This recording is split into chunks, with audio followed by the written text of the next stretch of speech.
Okay, welcome back to Victory Classes. I am here with another video. So in this video, I'm going to continue math practice series. जैसे कि बताया हम confusing aptitude questions को pick out करके with logical solutions पे we gonna discuss in this session. तो शुरू करते हैं. अगर आप SSC CGL 2026 को टारगेट करते हैं तो ये सीरीज जरूर देखिए. इस सीरीज़ में definitely we just try to solve the question. Math के जो भी क्वेश्चन आते हैं उसको हम सॉल्व करते हैं प्रैक्टिकल वे में, मिनिमम टाइम में मैक्सिमम स्कोर गेन करने की कोशिश करते हैं एंड विद द प्रैक्टिकली वे. तो without any further delay let's start our today session. तो फर्स्ट स्लाइड पे चलते हैं, फर्स्ट क्वेश्चन पे.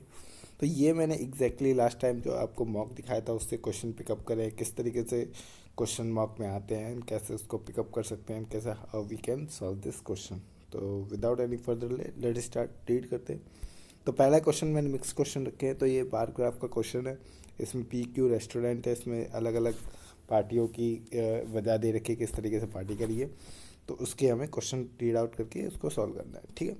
तो क्वेश्चन क्या है, महीने में दोनों इस रेस्टोरेंट में आयोजित की गई पार्टी के बीच का अंतर. ठीक है, बीच का अंतर निकालना है. मतलब दो रेस्टोरेंट है, दोनों में पार्टी की गई है, उसके बीच का अंतर. तो पहले हम P को जोड़ेंगे, फिर Q को जोड़ेंगे, दोनों का डिफरेंस निकालेंगे. अब देखिए P का पहले जोड़ने जाए. P है ये ब्लैक वाला ग्राफ. तो 60, यहाँ से 45 नहीं, इन दोनों के बीच का हो जाएगा, इन दोनों के 45 हो जाएगा. एंड यहाँ से कितना आएगा 35 और 45 कितना हो जाएगा 80 हो जाएगा. 35 45 कितना हो जाएगा 80 हो जाएगा. अब 80 और 30 कितना हो जाएगा 80 एंड ओके, यहाँ पे तो 80 हो गया और फिर ये 30, 80 और 30 और फिर 60 कितना हो गया 2 एंड 14 170 6 9 एंड 170. ठीक है. तो ये P तो हो गया 170. अब बाकी का Q यहाँ पे ऐड ऑन ऐसे ही करने की कोशिश करते हैं. Q यहाँ पे ऐड ऑन करेंगे, यहाँ पे 25 20, यहाँ पे 15 और 25. पहले आप इन दोनों को ऐड कर लिया करिए. 15 और 25 कितने हो गए यहाँ पे 40 हो गए. 40 और 40 कितने हो गए 40 60 हो गए. 60 और 10 कितने हो गए 70 हो गए. तो 70 और दोनों का डिफरेंस कितना हो गया 100. तो इस तरीके से आपको प्रैक्टिकली वे में सॉल्व हो गए. डिफरेंट आपको कुछ ज़्यादा लिखना नहीं है, आपको ऐड ऑन करना है, सिंपली आंसर निकालना है. तो आई होप यू गेट दैट किस तरीके से मैंने क्वेश्चन सॉल्व किया.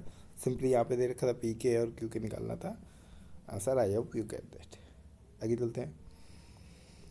ओके, आगे दे रखा है टू पॉजिटिव नंबर डिफरेंट उसका डिफरेंट मतलब अंतर दे रखा है. 2001 why the largest number is divisible by smaller.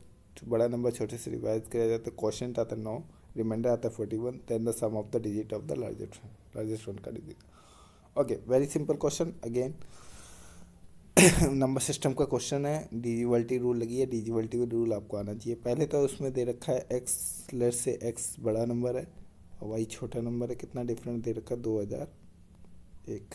ठीक है, ये क्वेश्चन. और दूसरा क्या दे रखा है x जो बिगर नंबर है, छोटे नंबर से ये जो भी क्वेश्चन है, क्वेश्चन और प्लस रिमाइंडर कितना बचा 41. तो ये दो इक्वेशन बनी. दोनों इक्वेशन दो वेरिएबल सॉल्व करके आंसर निकाल. अब आपको ये कितनी जल्दी ये कोई आप सॉल्व कर लेते हैं. ठीक है, ये आपका टिकर पॉइंट रहता है. तो यहाँ पे हमें x की वैल्यू निकालनी है. x को वैसे ही रखेंगे, y की जगह पे x को यहाँ से लेके पुट करेंगे.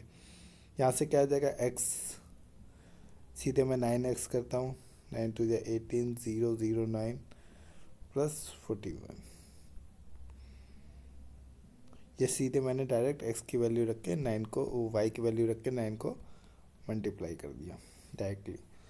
अब यहाँ से 8x आ जाएगा, दोनों सब्ट्रैक्ट और इनका सब्ट्रैक्ट होगा, आ जाएगा 17 9 6 8. अब इसको 8 से डिवाइड करेंगे. 2 2 4 6 6 4 10 और 10 4 14. 14 is answer. Okay, I hope you get that किस तरीके से हमने क्वेश्चन सॉल्व किया. बेसिक दो इक्वेशन बनी थी, दोनों नंबर सिस्टम से पढ़ के आप दो इक्वेशन बनाएंगे. दो वेरिएबल हैं, एक की वेरिएबल उठा के दूसरे इंपुट करेंगे, then you get the.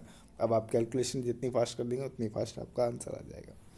I hope you get this किस तरीके से आपको आंसर फाइंड आउट करना है एंड कैसे, how would you get that all and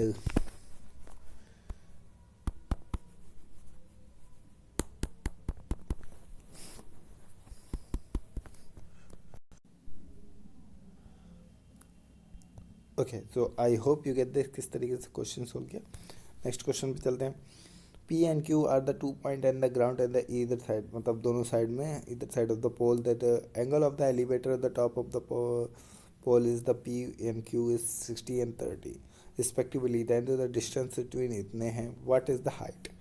मतलब नॉर्मली हाइट एंड डिस्टेंस का क्वेश्चन आपको पढ़ के एक्जैक्टली क्वेश्चन को सॉल्व करना है. ओके तो क्या कह रहा है, जो कहता जा रहा है वो डायग्राम बनाती है. That is really easy question, most easiest question. जैसे कि एक पोल दे रखा है, उसके दोनों साइड पॉइंट हैं. तो एक पॉइंट पे कितना है 60 डिग्री है, दूसरे पॉइंट पे कितना है 30 डिग्री है. ठीक है. अब आपको नॉर्मल रूट 60 पे क्या होता है, ये √3 होता है, ये 1 होता है और ये 2 होता है. वैसे 30 पे क्या होता है, 30 के लिए क्या होता है, ये 1 होता है, ये √3 होता है एंड ये 2 होता है. अब क्योंकि ये लाइन सिमिलर है दोनों में, तो फिर ये √3 1 ना होके क्या होता है √3, तो सब में √3 का इसका गुणा कर दीजिए, तब ये दोनों सिमिलर हो जाएंगे. √3 इसमें √3 का गुणा करेंगे, क्या कन्वर्ट हो जाएगा, 3 हो जाएगा. इसमें √3 का 2 √3. अब ये क्या कह रहा है, अब ये √3 सिमिलर हो क्योंकि ये सिमिलर लाइन है. तो अब ये इसकी वैल्यू होगी √3, इसकी वैल्यू 1, इसकी वैल्यू 3, क्योंकि √3 का मल्टीप्लाई कर दिया. इसकी वैल्यू हो गई 3, इसकी वैल्यू ये हो गई, इसकी वैल्यू हो गई, जिसकी अभी ज़रूरत भी नहीं है. हमें क्या दे रखा है, दोनों के बीच की डिस्टेंस, दोनों के बीच के 3 और 1 कितना हो गया, 4 बराबर कितना दे रखा है, यहाँ लिख देते हैं 4 बराबर 84 √3. यहाँ से 4 निकल जाएगा. पर पूछा क्या है, हाइट ऑफ द पोल, मतलब यही पूछिए, √3 की वैल्यू पूछिए. यहाँ से 4 से डिवाइड करेंगे 21 आ जाएगा. √3 का मल्टीप्लाई करेंगे 21 इंटू 3 कितना आ जाएगा 63. आई होप यू गेट दिस किस तरीके से मैंने निकाला. हाइट एंड डिस्टेंस का क्वेश्चन है. सिंपली आपको बेसिक रूल पता होना चाहिए कि अगर 60 की वैल्यू हो तो √3 होगी और 30 की वैल्यू हो तो √3/1 होगी, और दोनों को जो भी सिमिलर लाइन है वो सिमिलर लाइन पे इक्वेशन करके बनाना. So I hope you get that. Now move it for the okay. एक व्रत है, एक व्रत ABCD एक भुजा P पे स्पर्श करता है एंड AB और AC को आगे बढ़ा के Q पे स्पर्श करता है, बढ़ाया जाता है. एंड परिधि बताने ABCD. अब ABC की परिधि अगर इतनी है तो AQ की वैल्यू, AQ का लंबाई बतानी है. ओके तो ये भी इजीएस्ट क्वेश्चन है. Let's find. तो एक पहले ट्रायंगल बनाएंगे ABC. अब AB और AC को आगे बढ़ाया गया है और दोनों को टच करता हुआ एक वृत्त बनाया गया. ठीक है. ये किस पे है, BC को P पे, ओके AB को Q पे और इसको P पे और इसको R पे टच करता है. ठीक है. अब ये कह रहा है कि परिधि ABCD की परिधि, ABC की परिधि मतलब ये पूरी, यहाँ पे ब्लू से कर देता हूँ, ये पूरी कितनी दे रखी है 26.4. अब पूछा है AQ की वैल्यू, मतलब ये यहाँ से ये वैल्यू पूछी है. मैं इसको डिफरेंट कलर से मार्क करता हूँ. ये यहाँ से ये वैल्यू पूछी है, ये पूरी वैल्यू. ठीक है. तो अब आपको निकालना कैसे, इसकी परिधि अगर दे रखी है. अब देखिए ये x होती है तो ये भी x होती है, ये y होती है तो ये भी y होती है. अब क्योंकि ये लाइन इसके पैरेलल है तो फिर ये x के y के इक्वलेंट होगी, तो ये पूरी क्या हो जाएगी 2x हो जाएगी, ये पूरी 2y हो जाएगी. एक ये थ्योरम होती है कि अगर इसकी परिधि दे रखी है तो इसका आधा किसके बराबर हो जाता है, ये इसकी x की वैल्यू के बराबर हो जाता है. तो इसका आधा कितना हो जाएगा 132. तो 132 is the answer. So I hope you get that. किस तरीके से आपको थ्योरम पता होनी चाहिए कि ओके अगर नहीं भी पता है तो आप ड्राइव भी कर सकते हो. ओके ये इसकी टेंजेंट होती है, टचिंग टेंजेंट इसकी इक्वल होती है. अब ये इसकी टचिंग टेंजेंट ये भी इक्वल होगी क्योंकि ये अब एक स्क्वायर है. ओके तो ये ज़्यादा मोस्ट कंफ्यूजिंग थिंग्स हो रही है।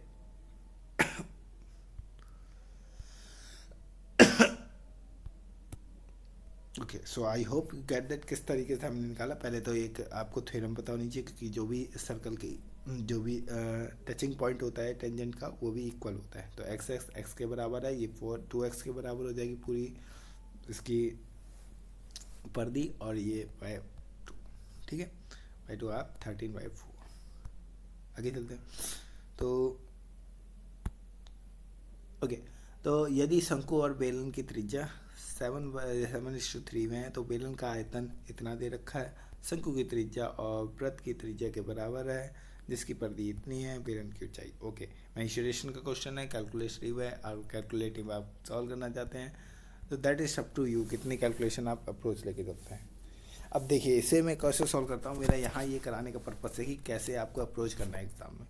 जैसे कि आपको ये क्वेश्चन दिखा, आपको दिखा ये बेलन का आयतन दे रखा है और बेलन की ऊंचाई पूछी है, और बेलन और शंकु, यहाँ शंकु है बेलन, और इस शंकु की त्रिज्या, वृत्त की त्रिज्या, एक और दूसरा वृत्त है, शंकु की आर, वृत्त की आर के कितने के बराबर है, के बराबर है, ठीक है। अब वृत्त की आर की परिधि दे रखी है। अब मुझे परिधि से पता है, अगर 44 होता है तो क्या होता है, 7 होता है, तो ये तो 2 का गुणा है, तो ये कितने हो गई, 14 हो जाएगी। तो इसके बराबर कितनी हो जाएगी, 14।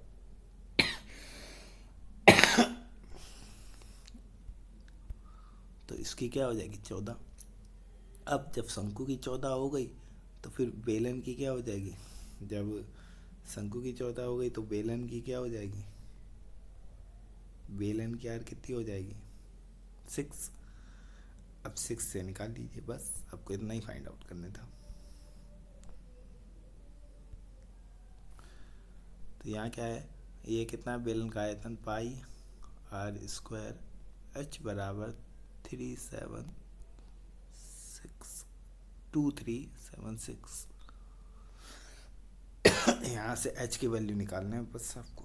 तो यहाँ से एच की वैल्यू कितनी आ जाएगी, 2376 divided by 22 into 6 into 6 into 7, and then you have to solve this. 216 66 से 6 बार जाएगा, and 6 and इससे 2 बार जाएगा, 2 3 से जाएगा, and 7 3 है 21 is the answer. Okay, so I hope you get this. किस तरीके से सिंपली कैलकुलेशन था, आपको कैलकुलेशन करनी थी, you can get the answer. So I hope you get this का किस तरीके से मैंने आंसर गेट किया, and all this things practically. Okay, इतने ही क्वेश्चन थे। So thank you for watching this video, keep learning, like and share. If you find fruitful, just hit the like button this video, make sure to subscribe the victory classes, and share as much as possible. So I will meet you in next video. Continue to watch each and everything to improve your learning, that really helpful to improve your score in ISSC CGL 2026. So till that, thank you, bye.